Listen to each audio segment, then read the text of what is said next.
हमें पार लगाने ही वाला है, इसलिए भगवान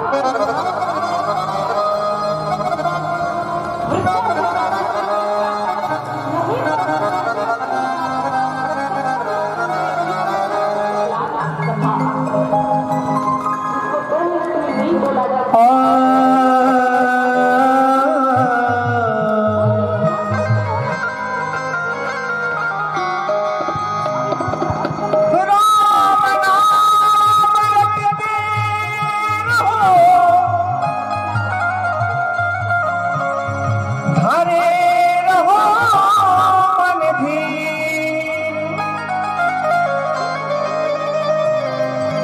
कभी तो दीन दयाल के,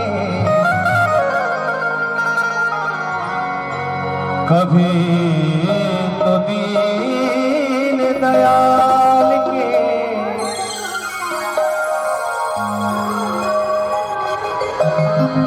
कभी तो दीन दयाल के भनक पड़े।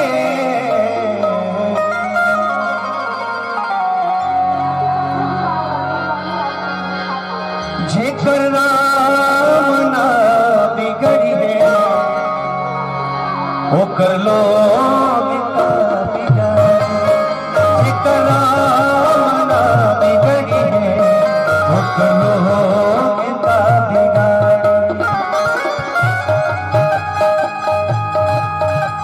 राम ना बिगड़ी है वो करो बिगाड़ी।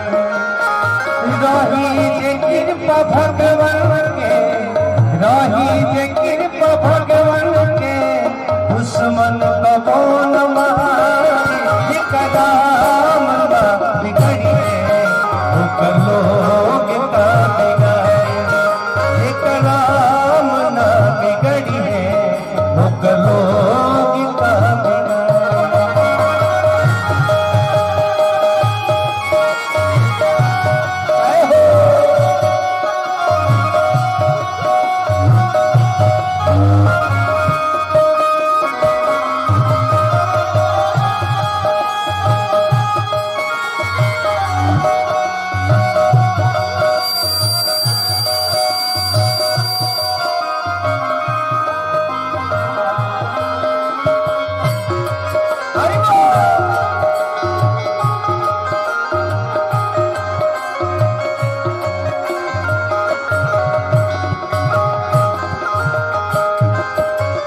हरदम का पूरा चाहेला दुनिया में हो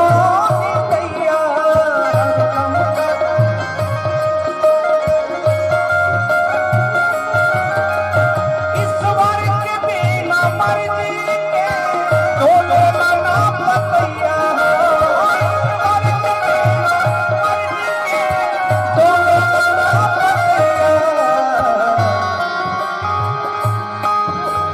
परमाणे बात शासन के, परमाणे बात शासन के, हारल की छत में साड़ी। जेकरा ना बिगड़ी है वो करो बिगाड़ी। जेकरा ना बिगड़ी है वो करो बिगाड़ी। रही जे कृपा भगवान के, रही जे कृपा भगवान के, दुश्मन का मोन मारी। राम ना बिगड़ी है वो करो राम ना बिगड़ी है वो करो बिगाड़ी।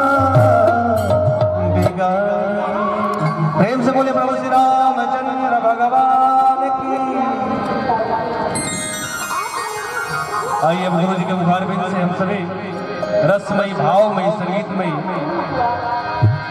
श्री मानस कथा का श्रवण करते हैं, रसास्वादन करते हैं। जय जय श्री राम, जय जय श्री राम।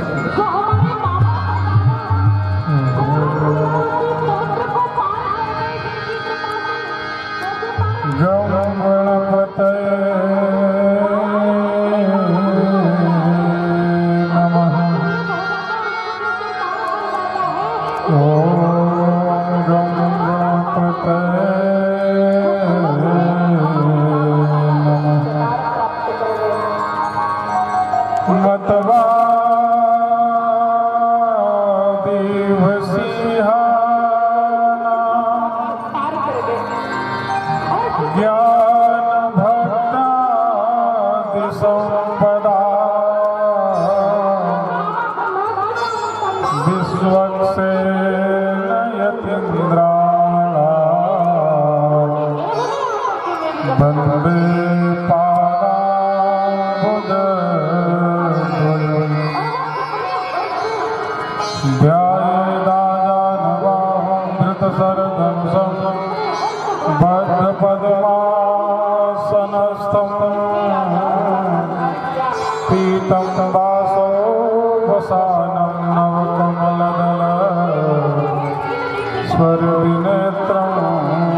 सन्यम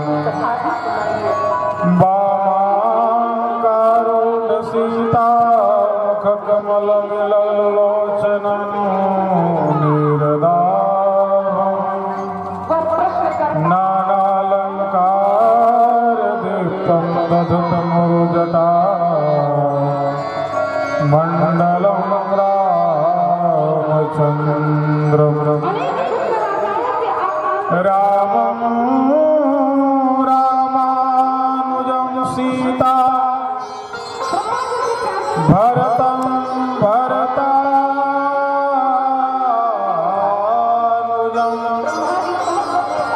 सुग्रीवं वायुसूनुं च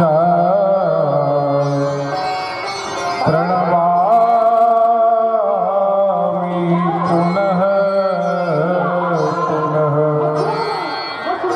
आइए हनुमान जी पधारिए मंडप के बीच राम की कथा की सुधारस पान आपकी दीजिए अभय वरदान सुमन जी को यह जन जन के हृदय में प्रकाश भर दीजिए। श्री गुरु चरण सरोज रज निज मन मुकुर सुधार वरणो रघुबर विमल जस जो दायक फल चार। आप काम पूर्ण काम नैना भिराम लोकाभिराम पुनाभिराम अकलनीय भेद अजामय हमारे परम आराध्य श्री अयोध्यानाथ भगवान उद्भवस्ती संहार कारणी क्लेश हारणी परमपाद गंगा मैया मैथिली जो ये दास आपके जुगल पाद पद्मों में साष्टांग प्रणिपात करते हुए आप श्री राम कथा के अधिकार को प्राप्त करना चाहता है। राम कथा की परम रसिया अनंत बलवंत ध्यानवंत श्री हनुमंत लाल जी महाराज। आइए हनुमान जी, मैं तीर्थ क्षेत्र सतवहनी यज्ञ समिति के समस्त पदाधिकारियों की तरफ से भक्तों की तरफ से आपको मानसिक अभिपादान देता हूँ। पधारिए और राम कथा का रिस्पांस हमारे राम कथा का रचयिता पूज्यपाद गोस्वामी तुलसीदास जी महाराज दास आपके भी चरणों में शतकोटि नमन करते हुए राम कथा के अधिकार को प्राप्त करता हूँ।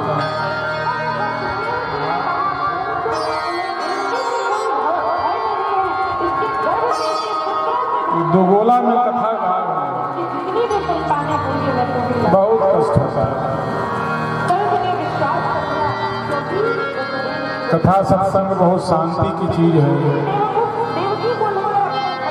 लेकिन लोग समझ नहीं पा रहे हैं।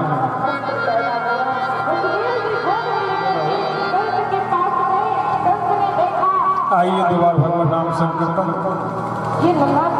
श्री राम राम जय जय राम, श्री राम जय राम जय जय राम, श्री राम जय जय राम, श्री राम जय राम जय जय राम, जय जय विघ्न हरण हनुमान, जय जय विघ्न हरण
भगवान की जय हो। जय जय सीता।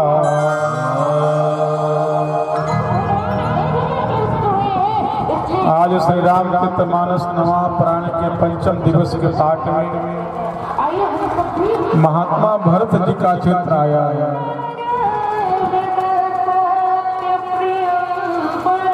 महात्मा भरत जी का चरित्र रामचरितमानस अगर भगवान का वांगमय स्वरूप है तो महात्मा भरत का चरित्र उसमें प्राण है। जैसे शरीर से प्राण निकल जाए तो शरीर की कोई अस्तित्व नहीं रह जाती, इस पिंड का कोई अस्तित्व नहीं रह जाता। उसी तरह से रामचरितमानस से अगर महात्मा भरत के चरित्र को निकाल दिया जाए तो रामचरितमानस मृत हो जाएगा, भगवान का वांगमय पिंड मृत हो जाएगा। लेकिन क्या बताया जाए, अब तो पाठ लगाना है। कहो राम बन गए सुहावा, कहो राम बन गए सुहावा, सुनहो सुमंत्र मिलावा, सुनहो सुमंत्र 141।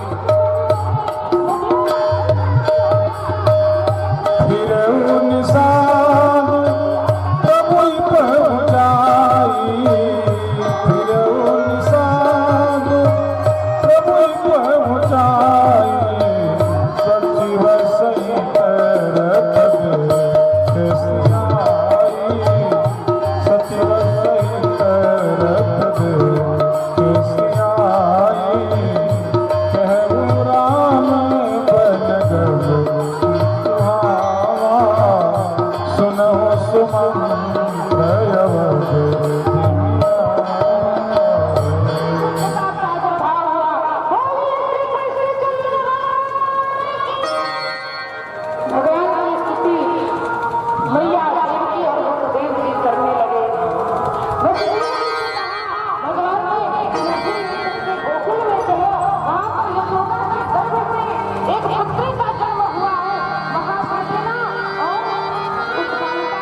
इधर राम जी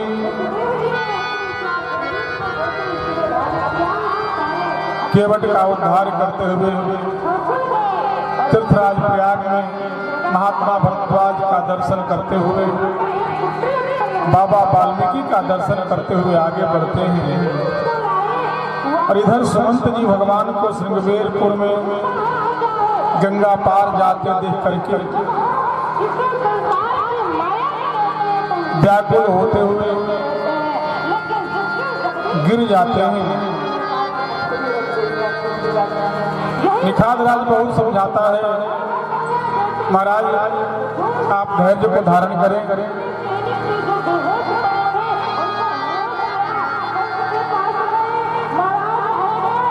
अंत में भगवान के विरह में घोड़े इतने व्याकुल थे, श्याम कर्ण घोड़े जिनको बचपन में भगवान अपने हाथ से जल और तृण दिया करते थे, वो दोनों कानों को उठा करके इधर भगवान गए थे, उधर मुख उठा करके हिनहिनाते हैं और उनकी आंखों से गंगा जमुना के धार बह रहे थे। महाराज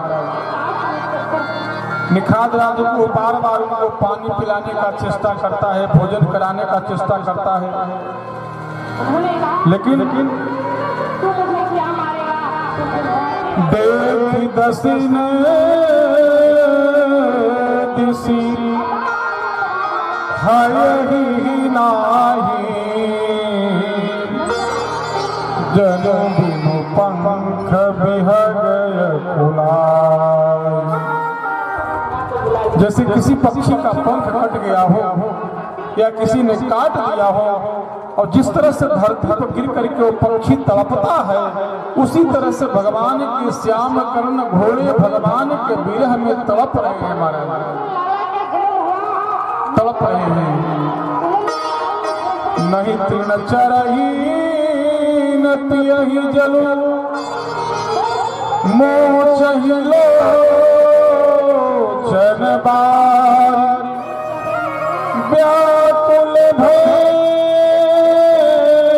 निषाद सब रघुबर बाजी निहार रघुबर बाजी निहार। भगवान के घोड़े की इस अवस्था को देख करके वीरपुर के जितने निखाद थे, जितने मल्लाह थे महाराज, वो बहुत व्याकुल होते हैं, बहुत व्यथित होते हैं। बताइए जब श्याम कर्ण घोड़े की अवस्था भगवान के विरह में ये है तो अयोध्या वासियों की अवस्था क्या होगी, महाराज दशरथ की अवस्था क्या होगी, सुमंत जी की अवस्था क्या होगी। धर धीरज तब कही निषाद, धर धीरज तब कही निषाद। तुम सुमंत्र परिहर निषादो, तुम सुमंत्र परिहर निषादो। तुम पंडित पर नारद ज्ञाता, तुम पंडित पर नारद ज्ञाता। धरहु धीर लख विमोख विधाता, धरहु धीर लख विमोख विधाता। धरहु धीर लख विमोख विधाता, धरहु धीर लख विमोख विधाता।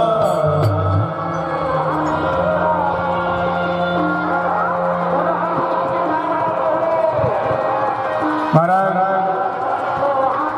निखाद राज समझाता है सुमंत जी महाराज को, महाराज आप पंडित हैं, परमार्थी हैं, ज्ञानी हैं, आप धैर्य धैर्य को धारण करें और भगवान के रथ को लेकर के अयोध्या जाएं। लेकिन लाख समझाने के बावजूद भी जब सुमंत जी उस लायक नहीं हो पाते हैं कि अयोध्या वो जा पाए, तो अंत में निखाद राज जो है अपने कुछ सैनिकों को और सारथी को दे करके सुमंत जी को अयोध्या भेजना चाहता है। लेकिन जब वो सारथी भगवान के श्यामकर्ण घोड़े को आगे बढ़ने के लिए प्रोत्साहित करते हैं तो चर फराही मग चलही न घोड़े, मन मृग मनहु आन रथ घोड़े। जब वो घोड़े को चलाने का प्रयास करते हैं तो घोड़े ऐसे तड़पते हैं मानो ये रथ के घोड़े नहीं हो, वन के सिंह हो महाराज, जिन्होंने कभी जीवन में रथ को चलाया ही नहीं हो। ऐसी मेरा अवस्था महाराज। अंत में निखाद राज कुछ सिपाहियों को देकर के और सुमंत जी को अयोध्या भेजते हैं। सुमंत जी अयोध्या में दिन में ही पहुंच जाते हैं महाराज, लेकिन उनकी हिम्मत नहीं हुई कि मैं अवध नगरी में प्रवेश करूं, अयोध्या में प्रवेश करूं। बैठी बिठप तरु दिवस नवावा, बैठी बिठप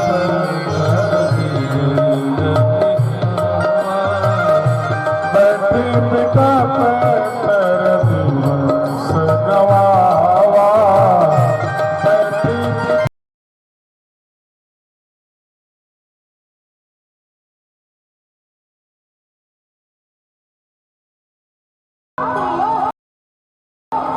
कभी पार लगाने ही वाला है, इसलिए भगवान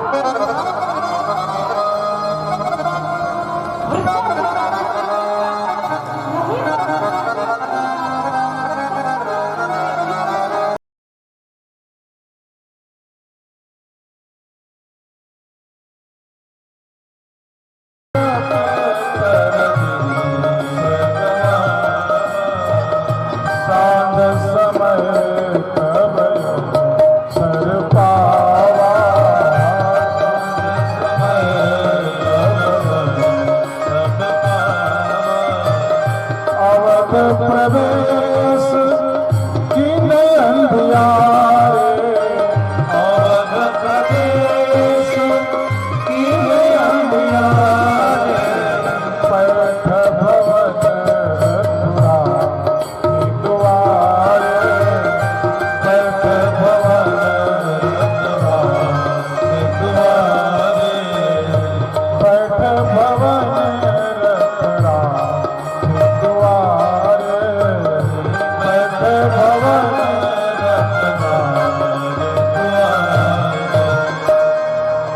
सुमंत जी का हिम्मत नहीं पड़ा कि अयोध्या में प्रवेश करें। एक बट वृक्ष के नीचे घोड़े को बांध करके पूरा दिन गवा दिए महाराज, लेकिन इनका हिम्मत नहीं हुआ कि अयोध्या में बिना राम के प्रवेश कर जाएं। लेकिन जब रात्रि का समय हुआ तब धीरे से अवध प्रवेश किन अधि आया। जब पूरा अंधेरा हो गया महाराज, तो अंधेरा हो जाने पर जो है वो सुमंत जी महाराज धीरे से एक चोर की तरह अयोध्या नगरी में प्रवेश करते हैं। घोड़े को घोड़साल में बांध दिया, रथ को दरवाजे पर खड़ा कर दिया। तब तक अयोध्या वासियों में खबर फैल गई कि सुमंत जी आ गए, सुमंत जी आ गए, सुमंत जी आ गए। जिन जिन समाचार सुन पाए, भूप द्वार रथ देखने आए। सब दौड़ पड़े महाराज, लेकिन श्याम कर्ण घोड़े को रोते देख करके, रथ को खाली देख करके सारे अयोध्यावासी सब कुछ समझ गए और सब व्याकुल होकर के रोने लगे। इधर सुमंत जी महाराज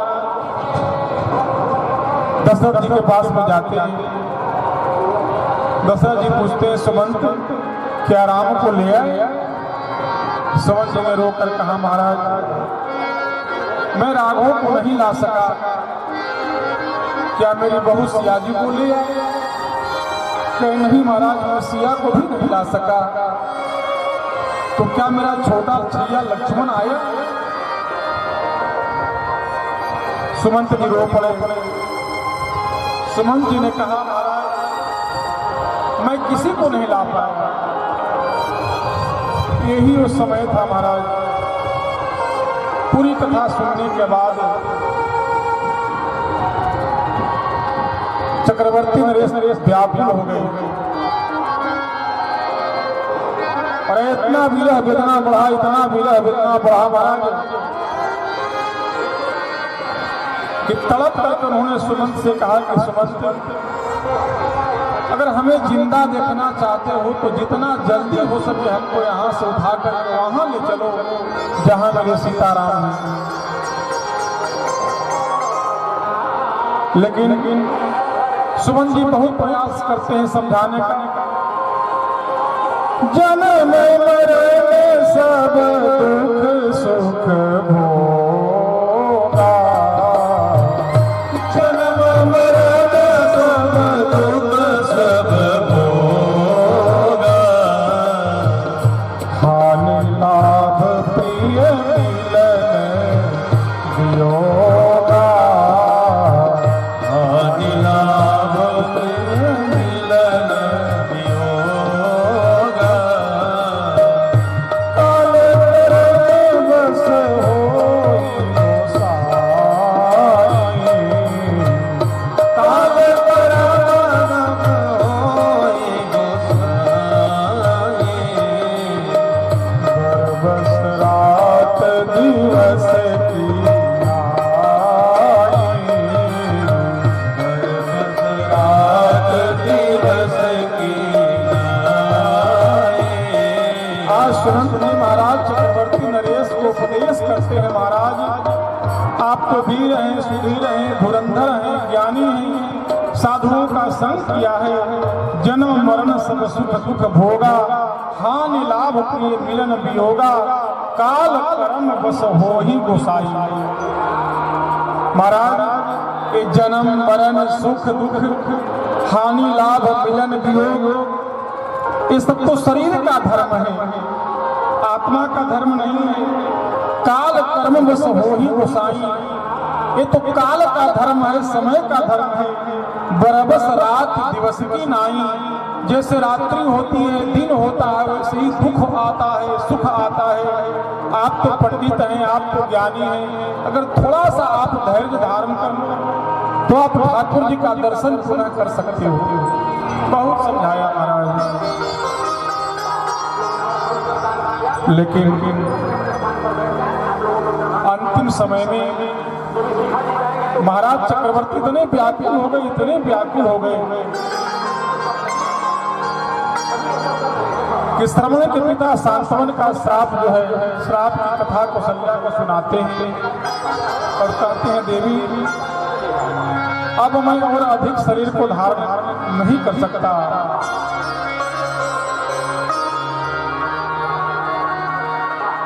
अगर हमें जिंदा देखना चाहती हो तो हमें राम के पास में ले चलो। हार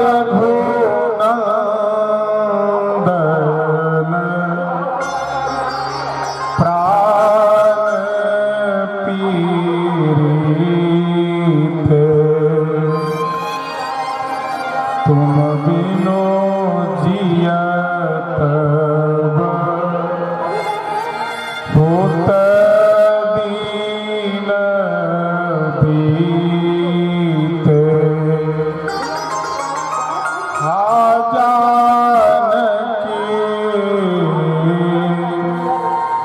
लखन हार घूब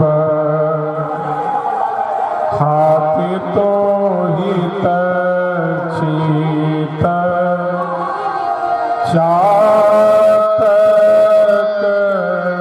जलधर। हा रघुनंदन, हा मेरे प्राण, मेरे राघव, तुम्हें देखे बहुत दिन हो गए राघव, अब मैं तेरे बिना शरीर को कैसे धारण करूं। हाँ मेरी जानकी, हाँ सियाजू, मैंने तुम्हारे पिता श्री जनक को ये वचन दिया था राघव नैन पुनः की नाई, लेकिन हे सिया, हे मेरी प्यारी बहू, मैंने अपने वचन का पालन नहीं कर सका, मैं अपने वचन का निर्वाह नहीं कर सका। हे सिया, तुम मेरे को माफ करना, मेरे को क्षमा कर देना। हा जानकी लखन हार घुवर, हा हित चित चातक जलधर। हा रघुनंदन, तुमने मेरा परित्याग कैसे कर दिया। राम राम कही, राम कही, राम राम कही राम, तन परिहरि रघुबर बिरह, राव गयो सुरधाम, राव गयो सुरधाम। महाराज आज रघुकुल का सूरज अस्त हो गया महाराज। भगवान सीताराम को अयोध्या से गए 6 दिन व्यतीत हो गए थे, इसलिए हमारे चक्रवर्ती ने 6 बार राम राम राम राम राम कहा। और महाराज जिस समय रघुकुल का सूरज अस्त हुआ, पूरे अयोध्या जो है विरह के वेदना के समुद्र में डूब गई महाराज। सारे अयोध्यावासी बिलखने लगे, तड़पने लगे, रोने लगे। तीनों माताएं छीन भिन्न अवस्था में अपने चूड़ियों को फोड़ने लगी, मांग के सुहाग की सिंदूरों को मिटाने लगी। आज अयोध्या जिसने दीपावली देखी थी, जिसने राघव का जन्म उत्सव देखा था, जिसने राघव का जन्म पवित्र उत्सव देखा था, जिसने भगवान का विवाह उत्सव देखा था, जिसने सियाजू का आगमन देखा था, आज उस अयोध्या को, उस अवधपुरी को, वो अयोध्या वासियों को आज भरत का पिता का दशरथ का मरण भी देखना पड़ा। महाराज वशिष्ठ मार्ग पर आते तब वशिष्ठ मुनि समय सब कही अनेक इतिहास, सो अनिवार सब ही कर निज विज्ञान प्रकाश, निज विज्ञान प्रकाश। वशिष्ठ जी महाराज तीनों रानियों को समझाती हैं, सारे अयोध्यावासियों को समझाते हैं, देखो आप लोग ऐसे करोगे तो कैसे काम चलेगा। तब वशिष्ठ मुनि समय समय कई अनेक इतिहासों को कह करके, कथाओं को कह करके, व्याख्यानों को बता करके वशिष्ठ जी महाराज सबको शांत करते हैं और कहते हैं कि देखो चक्रवर्ती नरेश के पिंड को एक नाव में तेल भर करके उनके शरीर को उसमें डाल करके रखो, क्योंकि जब तक कोई इनका पुत्र नहीं आएगा तब इनका दाह संस्कार कैसे होगा। लेकिन यहाँ पर थोड़ा सा विचारणीय विषय है महाराज कि वशिष्ठ जी महाराज ने भरत के पास तो आमंत्रण भेजा भरत को बुलाने के लिए, तो क्या भरत को बुलाने के लिए वशिष्ठ जी महाराज आमंत्रण भेज सकते थे? तो क्या राम को बुलाने के लिए आमंत्रण नहीं भेज सकते थे? क्योंकि मुखाग्नि का अधिकार तो ज्येष्ठ पुत्र को होता है। राम को यह अधिकार था, वो ज्येष्ठ पुत्र थे महाराज। अगर ज्येष्ठ नहीं हो तो मांझिल को, अगर मांझिल पुत्र नहीं हो तो कनिष्ठ को आग देने का अधिकार होता है। अगर पुत्र नहीं हो तो दामाद को मुखाग्नि देने का अधिकार होता है। पुत्री को अधिकार नहीं दिया गया महाराज। लेकिन जब वशिष्ठ जी महाराज भरत के पास बुलावन भेज सकते थे तो क्या राम को बुलावन नहीं भेज सकते थे? ये बात बोले सब करती नहीं महाराज। लेकिन वशिष्ठ ने ऐसा क्यों किया? गुरु विवेक सागर जग जाना, गुरु विवेक सागर जग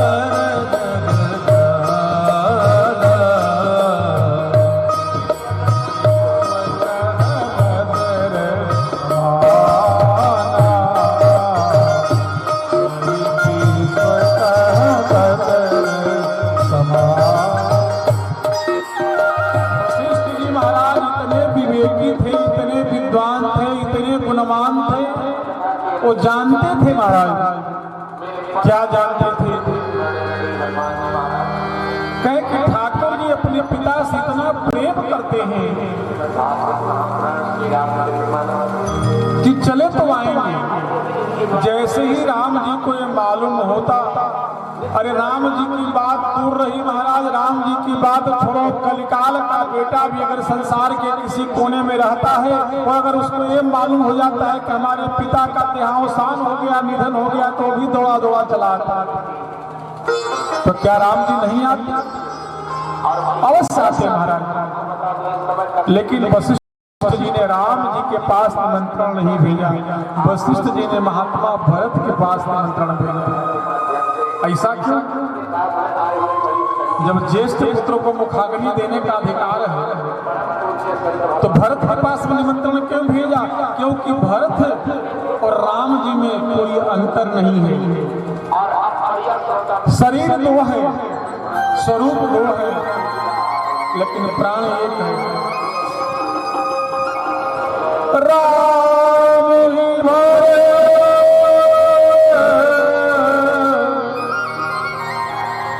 तही की अनुहारी, सहसा लखी न सकई नर नारी। मिथिला वासियों को भी धोखा हुआ महाराज।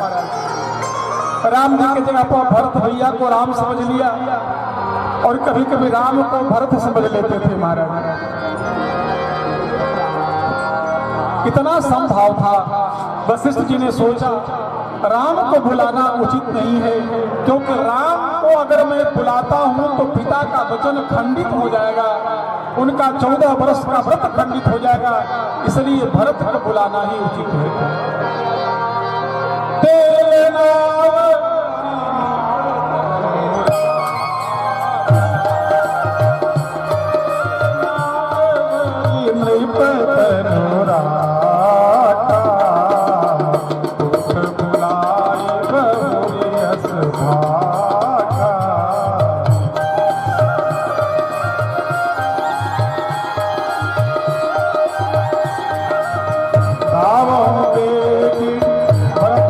जाओ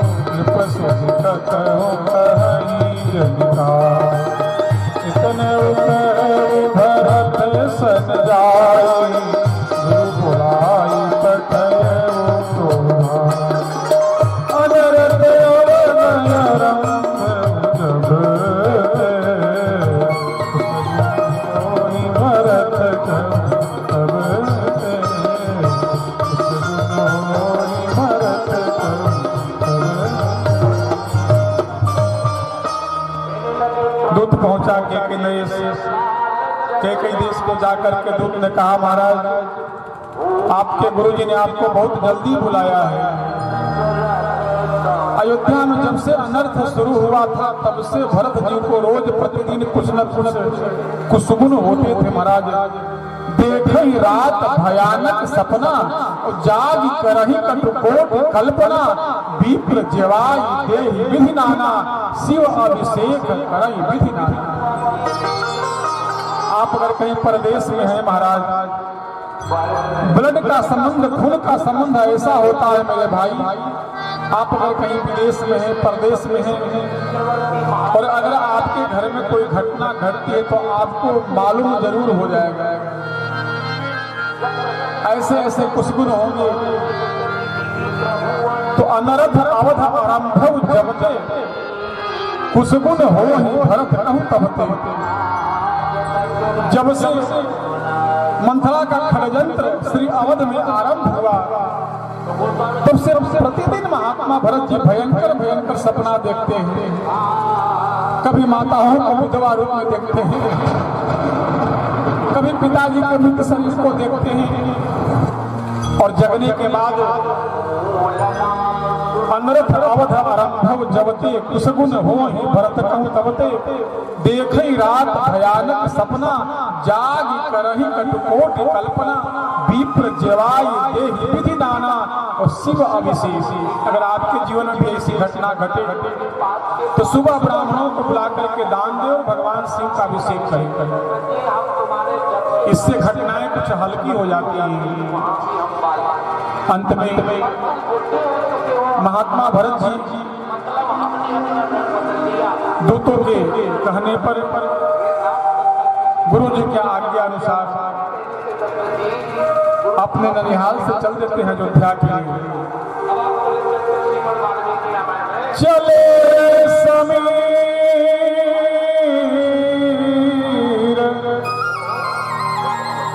बेटी हैं हाके, नाग सरित शैल बनवा, एक निमेष रस समझाई,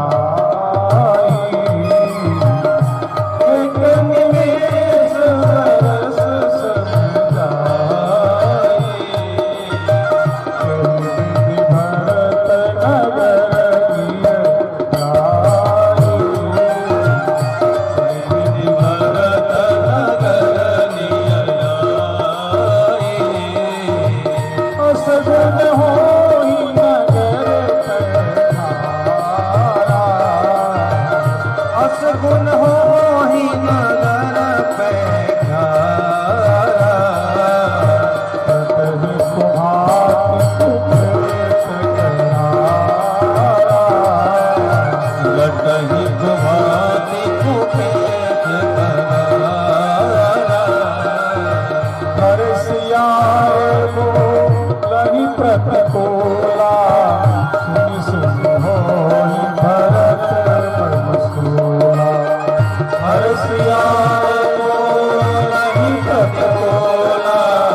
भरत नगर रथ से उतर करके अपनी अयोध्या नगरी को देखा तो क्या देखा, श्री हत सर सरिता बन बागा। जो श्री अवधाम यद्यपि सब वैकुंठ बखाना, वैकुंठ सा ऐश्वर्य से भरा रहता था, आज अवध श्री हत हो गया है महाराज, ऐश्वर्य विहीन हो गया है। आज मैया सरजू के जल में कोलाहल नहीं है, कल कल कल छल छल करती धारा नहीं बहा रही है, मानो आंसू बहा रही है। आज अयोध्या के वाटिकाओं में फूल नहीं फूले हैं महाराज। गजब की अवस्था है। किसी तरह से डरते डरते भरत जी महाराज अयोध्या नगरी में प्रवेश किए। जो भी भरत जी को देखता वो मुंह चुरा करके भागता, रोते हुए भागता। पूजन मिले ही नहीं कहीं कछु, गवहि तुहार ही जाहि। भरत कुशल पूछी न सकही, भो विषाद मन माहि। अगर आज कोई अयोध्या वासी महात्मा भरत को देखता है तो उसे कुशल क्षेम नहीं पूछता, रोते हुए अपने घर के अंदर घुस जाता है। भाई भरत जी का मन व्याकुल हो गया। भरत रो पड़े, क्या हो गया अयोध्या को क्या हो? भरत जी ने विचार किया हमें कहाँ जाना चाहिए। सबसे पहले भरत जी ने सोचा हमें सबसे पहले माता कैकेयी के पास में चलनी चाहिए। क्यों? क्योंकि जहाँ मेरी माता कैकेयी होगी वही मेरे पिता से चक्रवर्ती वगैरह से दशरथ होगी, और जहाँ मेरे पिताजी होंगे वही राम जी होंगे, वही लक्ष्मण होगा, वही मेरी सीता माता होगी। ऐसा मन में विचार करके हमारे भरत जी माता कैकेयी की कक्ष की तरफ अपना पग बढ़ाते हैं, पैर बढ़ाते हैं। महाराज कैकेयी की प्रेस रिपोर्टरी मंथरा जाकर के महारानी कैकेयी को ये संदेशा देती है, महारानी अरे जल्दी करो आरती सजाओ। अयोध्या का भावी नरेश भरत जी महाराज पधार रहे हैं। थोड़ा विचार करें महाराज। आवत सोते सुन के कई नंदनी, हरसी जल रुह रवि कुल चंदन। थोड़ा विचार करना मेरी माताओं, अगर कलिकाल की भी नारी होती कि तो त्रेता का भरत की माँ है। अगर कलिकाल की भी नारी होती, घर में पति का लाश पड़ा हुआ हो और पुत्र के आगमन पर श्रृंगार करे, खुशी मनाए, ये बात गले से उतरती नहीं महाराज। चांदनी रात हो तो बरसात बुरी लगती है, चांदनी रात हो तो बरसात बुरी लगती है। घर में अर्थी हो तो बारात बुरी लगती है, घर में अर्थी हो तो बारात बुरी लगती है। चांदनी रात की बरसात अच्छी नहीं लगती महाराज, घर में अर्थी हो तो बारात अच्छी नहीं लगती। लेकिन आज माता कैकेयी दोनों से ऊपर हो गई, पति के लाश पर श्रृंगार की। आवत सुत सुन कैकेयी नंदनी, हरसी जलरुह रविकुल चंदनी। सजिया रति मुदित उठ धाई, द्वारे भेंट भवन ले आई। भरत दुखित परिवार निहारा, मानहु भूल भुज पर जारा। आरती तो सजाई, लेकिन जब महात्मा भरत के पास में आई और जब महात्मा भरत देखी तो हिम्मत नहीं पड़ा कि आरती उतारे। आरती की थाल गिर गई महाराज।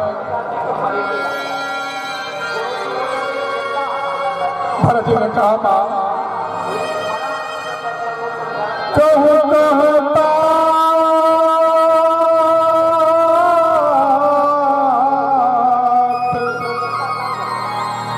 कहाँ सब माता,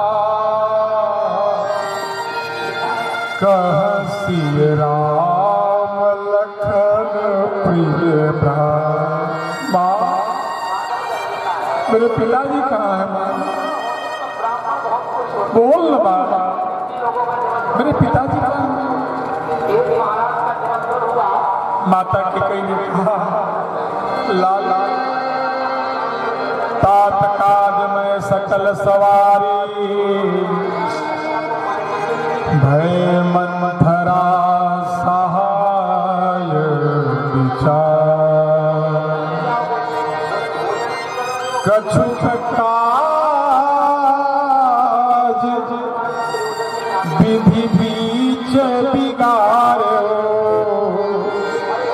भूपति सुरपति पुर पगुना। इतना सुनना था भरत व्याग, तू मेरी मां नहीं हो सकती, तू मेरी मां नहीं हो सकती, क्योंकि मेरी मां तो मुझसे 1000 गुना अधिक राम से प्रेम करती थी। जब ते कुबत कुबत जी ठयो खंड खंड हुई हृदय न गयो परमानंद मोह भई नहीं पीगा कई लगी हम हम लगिएगा भूपति की तोरी निकिंदी मरण काल अधिपति विधि उदार हृदय गति जानी सकल कपट पटिया मुख छावी जो हंसी सो हंस मुंह मसलाई आप ओट उठी बैठ हो जाई। तू जो सो तो हो सकती है लेकिन भरत मां नहीं हो सकती, तो भरत मां नहीं हो सकती।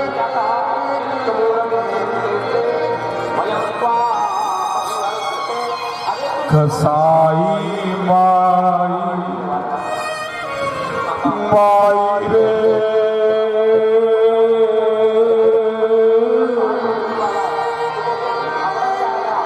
अंतिम बार मां शब्द है माता के लिए महात्मा भरत प्रमुख से, इसके बाद फिर जीवन भर महात्मा भरत ने मां को मां नहीं कहा। कसाई माई माई रे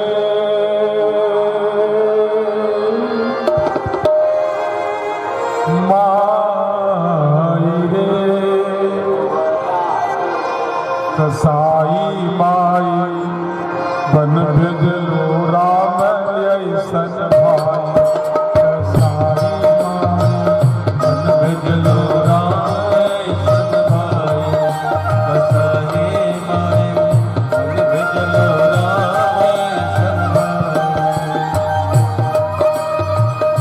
बन भेजलो राम ऐसन भाई।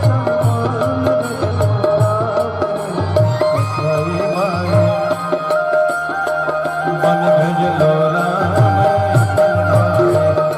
कसाई मन भेजलो राम उसके महलिया पे आग धरी हलो हो। उसके महलिया पे आग धरी हलो हो। उसके महलिया पे आग धरी हलो हो। उसके मैया पे आग धरी हलो हो। कसाई माई बन भेजलो राम ऐसन भाई। कसाई माई बन भेजलो राम ऐसन भाई।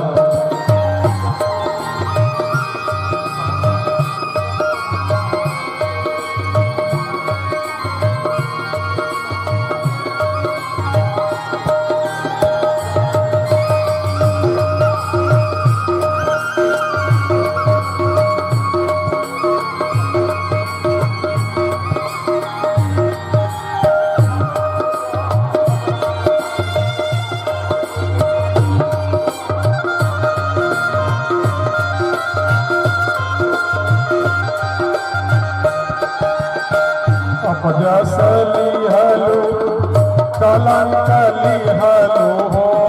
अपजसली हलो कलंकली हलो हो। अपजसली हलो कलंकली हलो हो। अपजसली हलो कलंकली हलो हो। मांग के सिंदूर गवाई। कसाई माई मांग के सिंदूर गवाई। कसाई माई मांग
तो जग माही,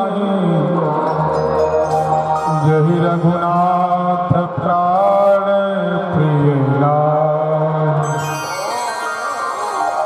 राम विरोधी हृदय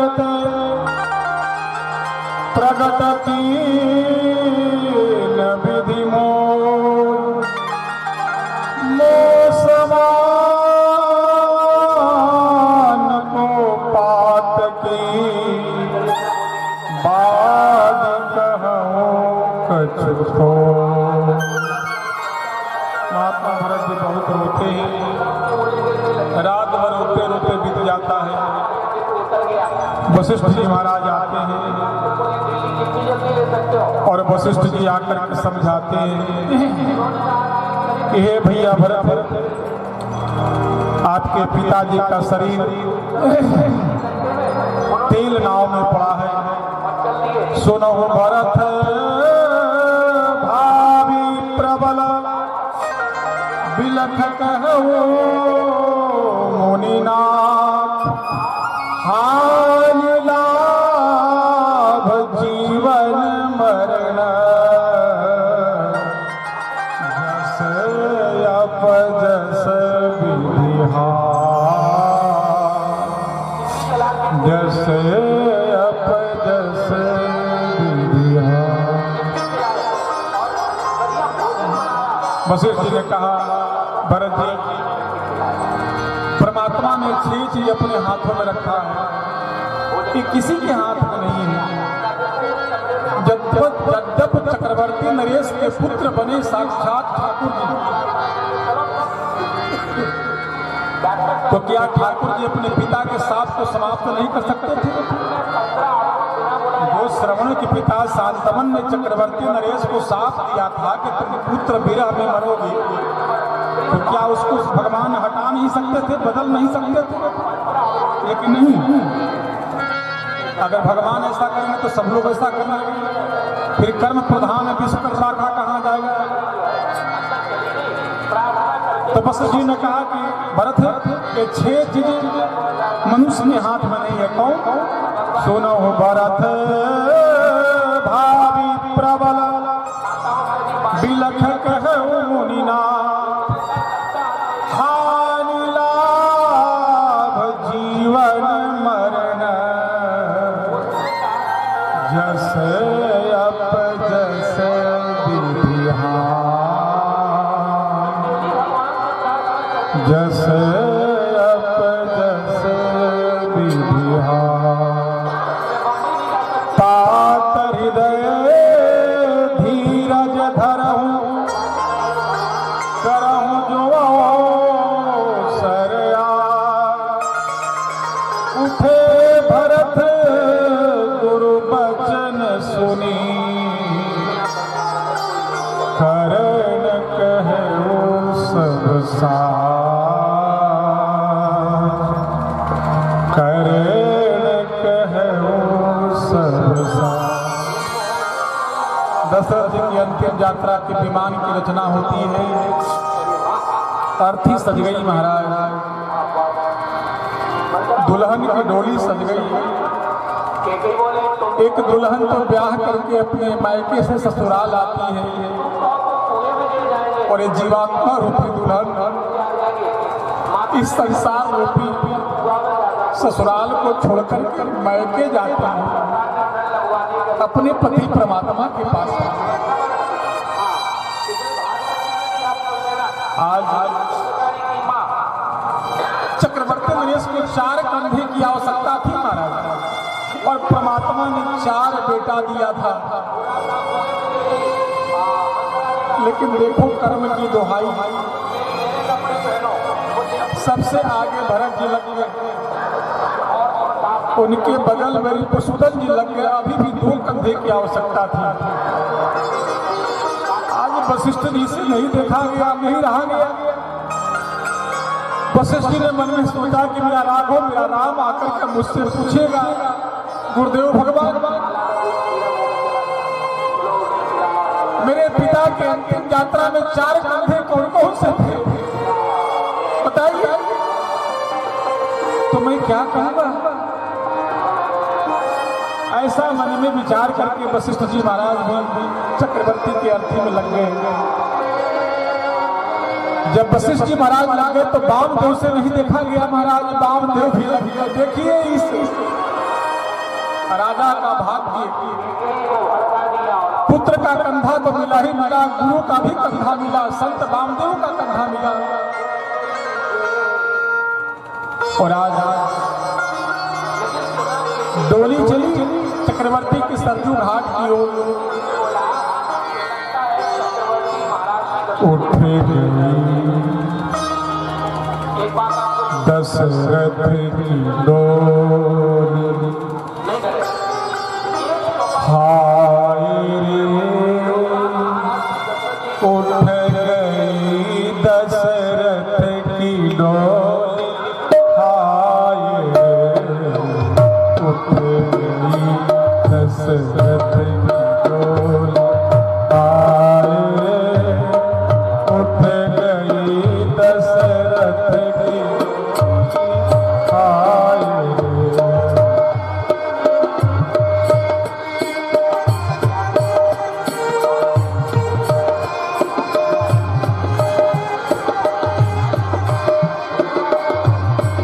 कल मन था आज क्या हो गया, देखते ही देखते यह खो गया। कल चमन था आज क्या हो गया, देखते ही देखते सब खो गया। से विचार जा रहे, लुट गई अवध की खुशियाँ पाई। सर्वजु तीरे रची चीता बनाई, सर्वजु तीरे रची चीता बनाई।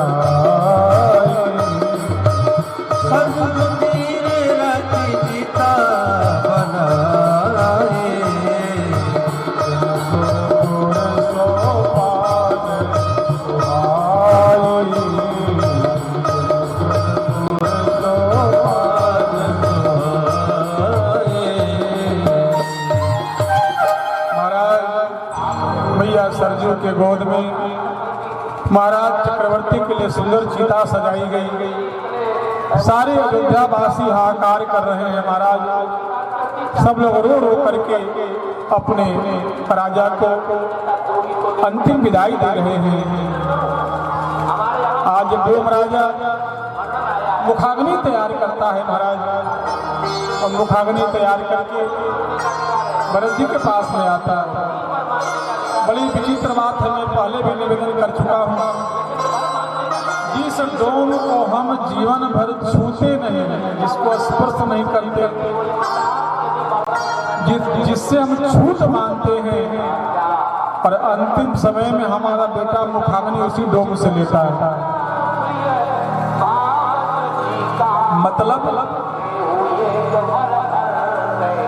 मतलब क्या?